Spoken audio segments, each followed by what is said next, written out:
Bonjour, nous allons créer maintenant un Pantone. Alors, il y a deux types de couleurs.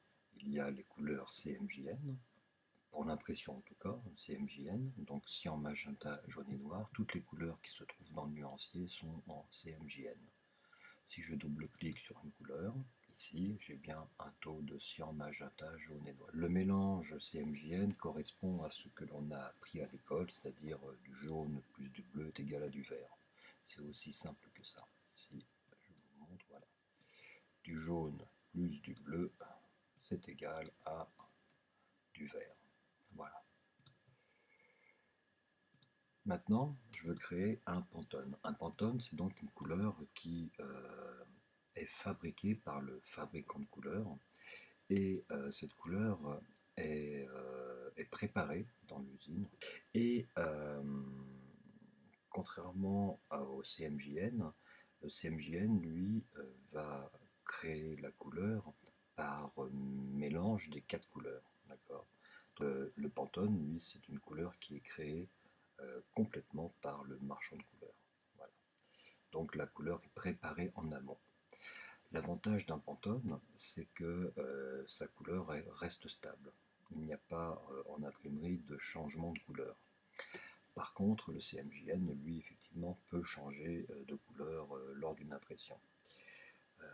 Quand j'étais conducteur 4 couleurs, souvent il suffisait qu'il y ait un coup de soleil ou de la pluie pour que la couleur change assez fortement. Voilà, c'était un peu le problème.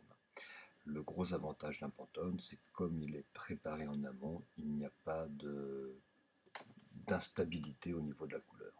Ça, c'est l'avantage. Le désavantage, c'est que cela coûte très cher. Voilà.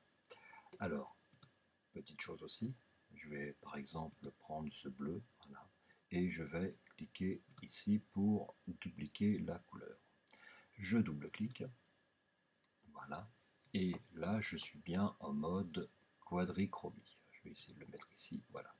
Je suis bien en mode quadrichromie, donc c'est-à-dire que votre imprimante normalement a 4 cartouches, cyan, magenta, jaune et noir, et donc votre imprimante restitue la couleur grâce aux 4 couleurs de base. Voilà.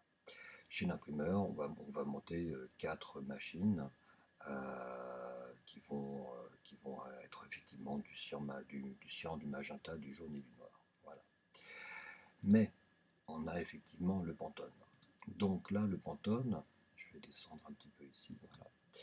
Le Pantone se trouve ici. Voilà. Vous avez des familles de Pantone et le plus connu, c'est le plus standard, c'est le Solid Coated. Voilà. Par exemple, je veux trouver le 138. Voilà. Je clique sur 138 et là il me trouve directement le 138C. Voilà, par exemple. Okay. C'est pour Coated. Petite chose, InDesign lui transforme directement la couleur en ton direct, ce qui est tout à fait logique puisque c'est une cinquième couleur.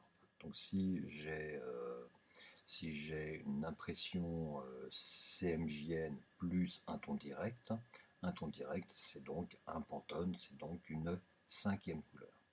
Voilà. Je fais OK et mon Pantone arrive ici.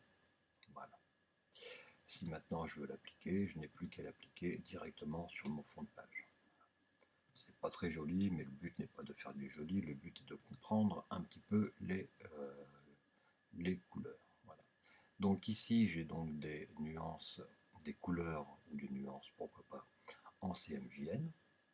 Donc ici je vais imprimer en 4 couleurs et par contre cette couleur qui est un Pantone sera imprimée en cinquième couleur. Voilà. Petite chose, sur une imprimante, on ne peut pas imprimer un Pantone, c'est-à-dire que votre couleur sera totalement différente. Voilà, c'est hors gamme de couleurs CMJN. Voilà, je vous dis à bientôt et j'espère que cela vous sera utile.